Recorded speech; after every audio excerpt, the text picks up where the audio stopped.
నిజామాబాద్ లో ట్రాఫిక్ ని బేఫికర్ చేసేందుకు రేవంత్ సర్కార్ నడుం బిగించింది. అయితే నగరంలో బాటిల్ నెక్ లాంటి కేబీఆర్ పార్క్ జంక్షన్ లో ఒక మడత పేచి పడింది. అక్కడ భారీగా ఫ్లైఓవర్లు, అండర్ పాస్ల నిర్మాణంతో ట్రాఫిక్ జామ్ కి చెక్ పెట్టడానికి పనులైతే ప్రారంభించారు.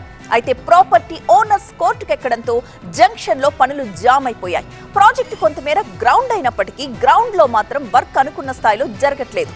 పనులు పూర్తి స్థాయిలో పట్టాలెక్కకపోవడానికి కారణాలేంటి? కేబీఆర్ పార్క్ దగ్గర పనులకు బ్రేకులు వేస్తోంది ఎవరు? గ్రౌండ్ రిపోర్ట్ చూద్దాం. ఓవైపు ట్రాఫిక్ పరుగులు, మరోవైపు నత్తనడకల హెచ్సిటీ పనులు. పనుల స్పీడ్ కు కాంపెన్సేషన్ బ్రేకులు. భూసేకరణకు అదే అడ్డంకిగా మారిందా?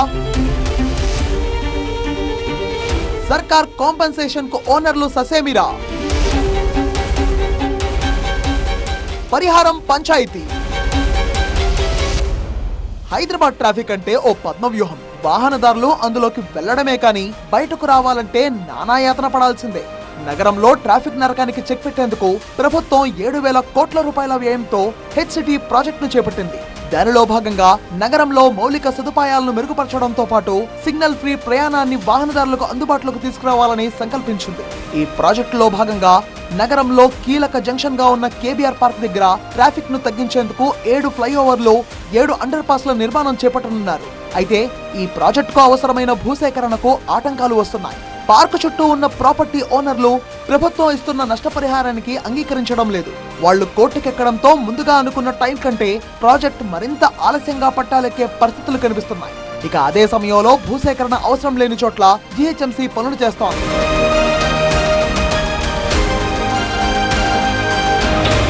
కేబీఆర్ పార్క్ చుట్టూ నిర్మించనున్న ఫ్లైఓవర్లు, అండర్ పాస్ల నిర్మాణాలకు 450కి పైగా ఆస్తులను సేకరించాల్సి ఉండగా అందులో 60% మాత్రమే ఇప్పటికి భూసేకరణ పూర్తయినట్టు తెలుస్తోంది.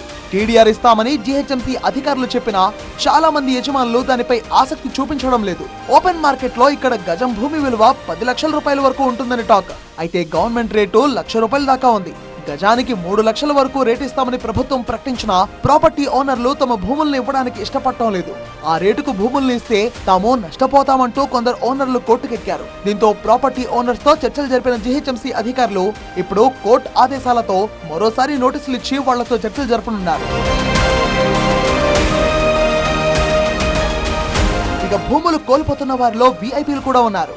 మాజీ మంత్రి జానారెడ్డితో జీహెచ్ఎంసీ అధికారులు చర్చలు జరిపి టీడీఆర్ ఇప్పిస్తామని చెప్పి ప్రాపర్టీ ఇచ్చేందుకు ఆయన్ను ఒప్పించారు. మరి రాబోయే రోజుల్లో మిగతా ప్రాపర్టీ ఓనర్లను ఏ విధంగా ఒప్పిస్తారో, ప్రాజెక్ట్ ఎప్పటి వరకు పూర్తి చేస్తారో అనేది చూడాల్సి ఉంది.